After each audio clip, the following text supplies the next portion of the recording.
Excuse me, but you look a lot like a friend of mine who's asleep on his houseboat right now. Hi, Pat. I don't believe it. Clem called you back early? Oh, no. I just got a good night's sleep, and I didn't know what to do with myself this morning. Interning, it's getting in my blood. Bucky, come on. Oh, hey, listen, I just saw your brother's chart. That's terrific. Yeah, he's been awake 5 or 6 times already. And I talked to him. I swear he followed every word I said. And I got a hunch that his brain functions are going to check out okay. Not a very scientific approach, is it? So what, just so it works? Hey, that's great news. I'm really happy for you. Thanks.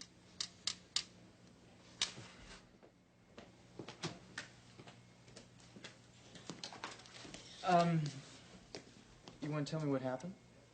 What, when I was off duty? When you and Faith were off duty together on your houseboat. There's not that much to tell. Oh, it couldn't have gone that bad. Oh, no, there were a lot of good things. Weather held, food was nice, got some sun. And Faith? Wanted to come home. Oh. Bucky, please, I want you to meet a lovely, warm friend of mine. Her name's Connie, and she'd appreciate you. Like crazy. Pat, I love Faith. Does she know that? Mm-hmm. Yeah, I told her. Oh, God. It was so good and happy out there, just the two of us together. And I wanted so much just to hold her and then make love. I mean, that's what she wanted. And I took her in my arms, and I kissed her, and she jumped halfway across the room. She was nearly hysterical, Pat. I was so embarrassed. She just wanted to come home. I felt like disappearing off the face of the earth ever since. Sorry. It hurts just to hear that much. Faith must feel kind of awful, too. Yeah, terrible. I've been doing my best to avoid her this morning. Hey, don't do that. You're not mad at her, are you? Of course not. I just want to spare her the sight of me. Well, she probably thinks that you can't stand the sight of her. Listen, what you got to do is just sit down together and talk. Yeah, well, we did for a little while yesterday. She tried to explain, and I tried to understand. Pat, she was just dying to get away from me. Well, she probably felt like a fool. Yeah, I know that. She'll feel the same way if I go looking for her now. I want to do that to her again. So you're just gonna leave it the way it is now with both of you miserable? You're on the same service. How long do you think you can avoid her? I don't know. I'll have some coffee and think about that. Hey, if you see her in the lounge, talk to her. I thought I'd go over to your parents for a change.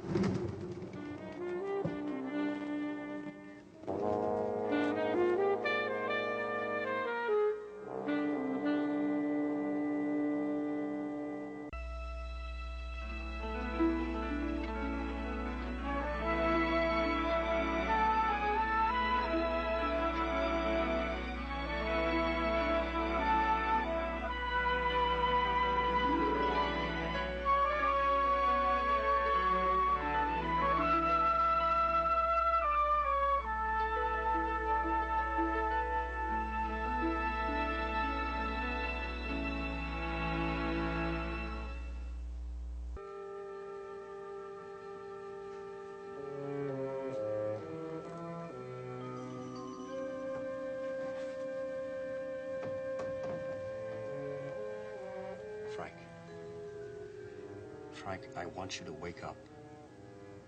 It's Roger. I need to talk to you. Frank, wake up and listen to me. This is very important. I have to tell you something. Come on, Frank. Wake up, please. Hi. Hi, Joe. Thanks for calling me last night. How's he doing today? I was just checking his lungs. His congestion is clearing nicely. Can I stay with him for a while? Sure. But if he wakes up again, try to keep it very calm. A lot of excitement will wear him out, and I want to see him, to examine him when I come back. Okay, I'll be careful. I'll be back soon.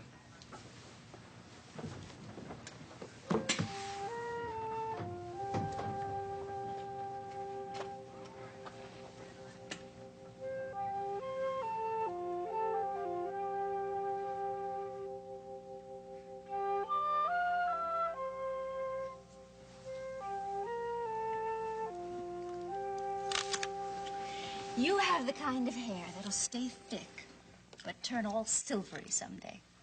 Like a horse's mane. A white stallion's. My mother says a white horse means good luck. Anytime you see one, you'll get what you want that day. Oh, well, maybe we ought to buy one, park it out front, so we always can get a good look at it. It's too hard to park a horse. Let's take it to the country.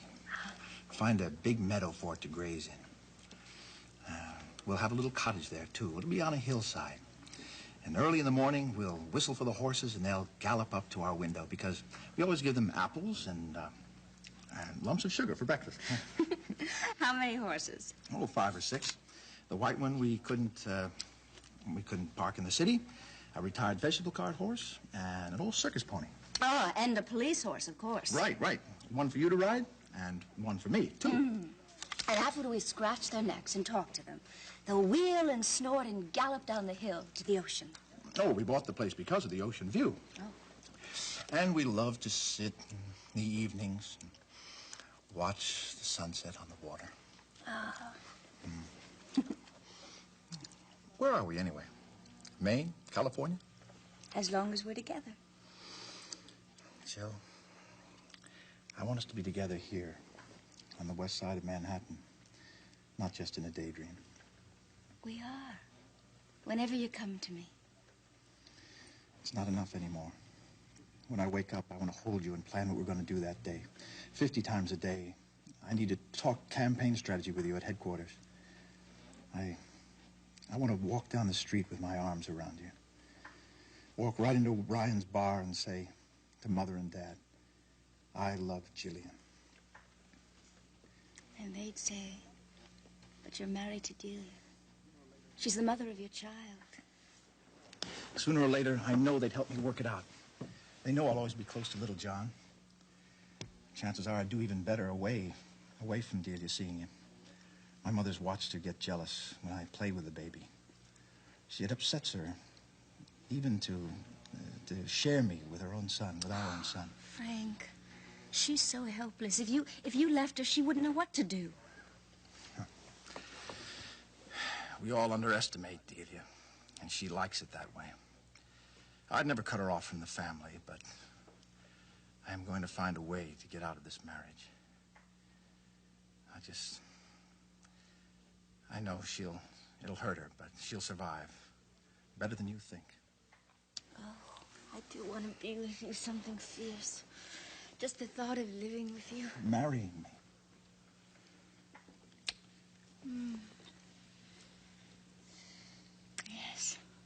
Yes, to everything, yes. But not now. Not until the election is over. I guess that's the kind of campaign issue we don't need. Huh? The point is, you're running as a neighborhood candidate. Someone the people of Riverside have always known.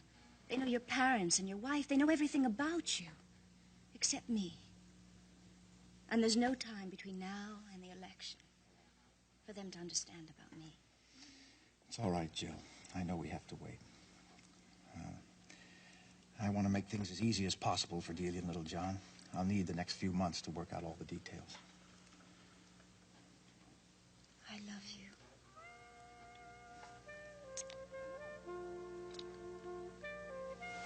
And I hope I see a white horse today. There was one pulling a cart full of tomatoes yesterday. I think the guy's still selling by the subway. But it's okay if you miss him, because I'm sure about us.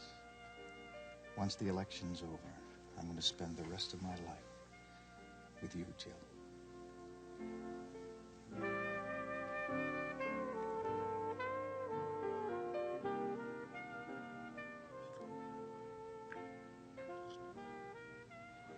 Frank, I'm right here, waiting for you.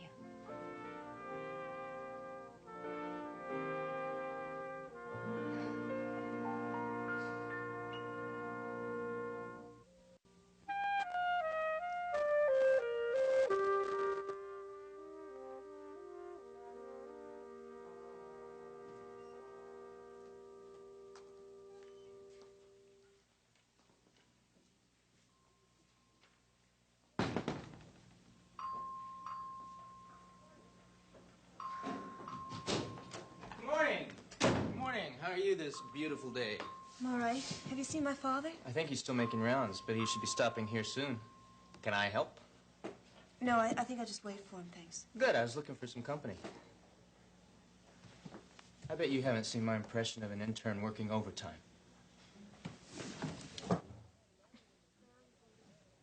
Not bad, huh? Very realistic. I have another one that you might like better. It deals with Ramona's X-ray vision, but I need 2 people for it. Pat, I'm just not in the mood. Sorry. But, didn't I see just a glimmer of a smile? No. How's your brother? I thought you heard. He woke up? Yesterday. Oh, that's fantastic. Were you there? Not the first time, but I talked to him a couple of times since then. Well, how did he seem? Good, very good. He knew me and he was listening. I wish I had been here. I did get back yesterday, but... Well, I just felt like I needed some time alone, so I went home, closed the door, and just forgot about everything. Now I wish I at least asked somebody how it was. You know, I don't believe sometimes how I can be so self-absorbed. I should have guessed, Pat. That's why you're so lively today, isn't it? I'm really out of it today. I had the feeling you were going to bite me a few minutes ago. I'm sorry you restrained yourself. Well, lucky for you, I happen to be very good at restraining. Well, you're also very good at throwing flowers. Only when your mother inspires me. After all these years, that fine touch of Ryan madness is getting to you. Next, you'll be dancing in the kitchen and staying up all hours telling stories. And after that, it's only a matter of time before you're throwing popcorn in the movies. No. Then you're really a goner. I think I'm immune to all of that. I don't get carried away. You know me, good old, steady, boring, uptight Faith. You know, it never occurred to me before, but you're probably a classic case. Of what? Calm on the outside, but inside, a child of the elves. I don't think the elves would be interested in me. Ah, you don't know that. Elves have a special sense of time, you see. For them, 20 years passes like a week, so they never get tired of waiting. And even their most hidden children eventually show forth their true elfish ways. Well, that's certainly very encouraging. Well, yeah. Hey, I've got a break coming up in dock probably a few hours. You want to go get some coffee? I don't know. The coffee in that lounge is so bitter. It's been boiling. As a matter of fact, I was about to suggest Ryan's. Wonderful. Maybe I can talk to Mae for a while. You'll be welcomed with open arms.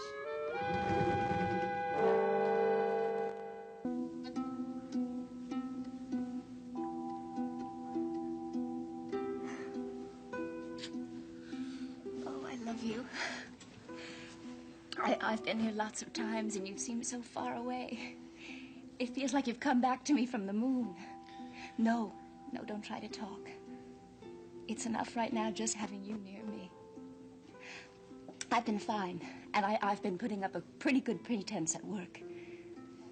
Of course, all I really think about is you and all our lovely times together. And it's really kept me going. I find myself wandering down to the kitchen and getting down the peanut butter, and I make a sandwich for you. And then I sit there and eat it myself. Oh, Frank, you've put up a sensational fight. Just keep doing it. Because we're going to work this out together. Oh, we have all kinds of time now. The future is wide open. Hi, Julia. Hi. Well, I see you ed him back with us. Oh, I was just telling him what a great fighter he is. Frank. The talk of neurology. You've got a fine machine there. Ned wanted me to let you know that this thing is coming out today for sure. Doesn't make sense keeping Frank Ryan quiet. I bet you two had some noisy evenings at Ryan's together. Uh-oh, the word's out. Well, you can't expect to live with my family for 4 years and not expect us to know a little something about you. Well, check this. Here I was trying to show the Coleridges what a fine, dedicated medical student I was. I heard nothing but glowing reports. But you see, I remember one night stopping by the house, and you were on your way out somewhere. Now, anybody that dresses like that... Must be a born surgeon. Listen, I know you've had some explanation of what your condition is, but maybe you'd like me to go over it again. In the process, I don't know whether or not you remember falling down a flight of stairs or not, but you cracked the third cervical vertebrae right here at the base of your skull. Now, there's still a great deal of swelling there around that fracture, and we hope that that's what's knocking out the reflexes in your arms and your legs. Now, later we're going to run some neurological tests, and we're going to be able to check that crack in that fracture better. I don't mind telling you, you're doing fine, super fine right now. When will he be able to talk? As soon as that trache's out. That's a good piece of news, huh? Mary has a bunch of things to ask you about the campaign. I think Maeve and Johnny, they just want to hear your voice again. Oh, you better hurry up and know it. Listen, you got people waiting in line to talk to you out here. And your wife's been practically camped out here. She's going to be a very happy lady when she can get a word with you. Delia's going to be coming in soon. Listen, I've never seen a woman so ready to listen to her husband. I'll see you later, Frank. Jillian, it's good seeing you. Yeah, take care. Oh, after you, Dr. Coleridge? Oh, please, Dr. Moultrie. After you. Well, if you insist. I certainly do. Well, thank you. Are you two always so careful with each other? Only on the surface. Frank, you're looking better every time I come in here. When do you wake up? Just a few minutes after you left. Look, Jillian, would you mind waiting outside? There's a few things I want to check out. Oh, no, look, I have to go anyway. I'll try to stop by this evening. Bye-bye. So long.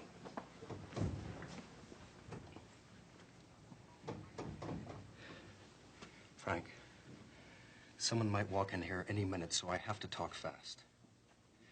Look, I got the money. When we took you to emergency, a nurse found the envelope. She counted out $6,500, so I knew it was mine. I opened your jacket and took it out. Now, nobody saw that. I got it down to Nick and paid him off. Now, the hospital is worried about the money disappearing. But that's only because they're liable if you put in a claim. So I just wanted you to know that everything was taken care of. Frank, everyone's saying that I saved your life. But I know that it was you who saved mine. And I'll never be able to thank you enough. So we're not going to say a word about this to anyone. You're not going to say a word to anyone, are you, Frank?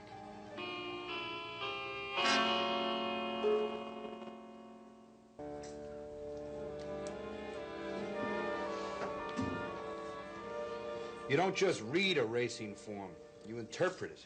Good grief, it's so complicated. I don't even see how they print it. I mean, all this stuff means something? Oh, yeah, ask Roger Coleridge. He's a master, a true artist. Huh? With racing forms, Roger? With the maidens. It's a tricky business. I beg your pardon? Maidens, horses who've never won a race. It's a very risky. Oh, and Roger can pick the maidens who win. Oh, pretty impressive. Some of us have it, Bucky, and some of us don't. Why is it always that way?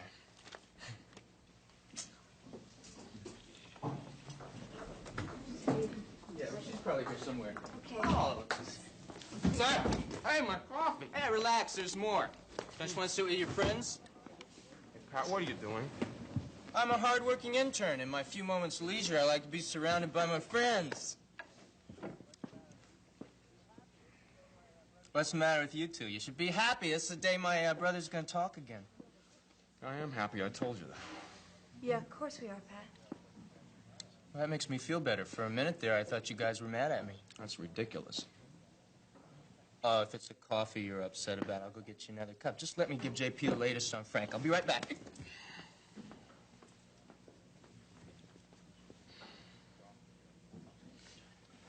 If this is awful for you, I'll get out of here.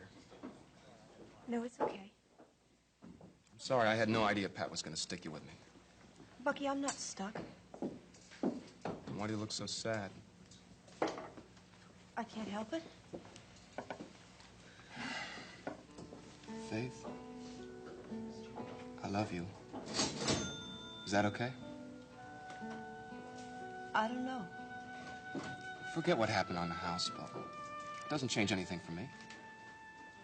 Why not? I guess because it's beautiful enough just to be with you. You make me happy. I was sitting up at the bar trying to figure a way to tell you that. Bucky, I wanted to talk to you, too. I just couldn't think of anything to say. I wish I could just become a different person. No. I love you. We don't have to sleep together. The only thing I'm worried about is how upset you are. I don't want you to be miserable because of me. I get such wonderful feelings every time I look at you. It'd be terrific if I could make you happy, too. You do make me happy. Just I get so scared sometimes. Then what do you want me to do? Oh, Bucky, how can you be so sweet? Believe me, it's easy. I have to control myself or I get downright sickening. I don't think anybody's ever been so open and loving with me.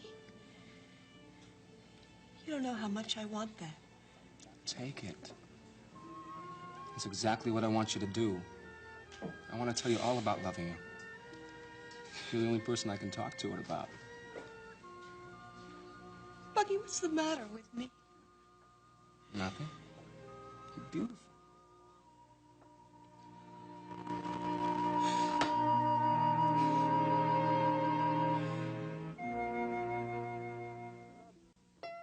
In Landview, rules were meant to be broken, and its residents will stop at nothing to get their way. Catch all the Landview shenanigans on an all-new episode of One Life to Live, weeknights at 9.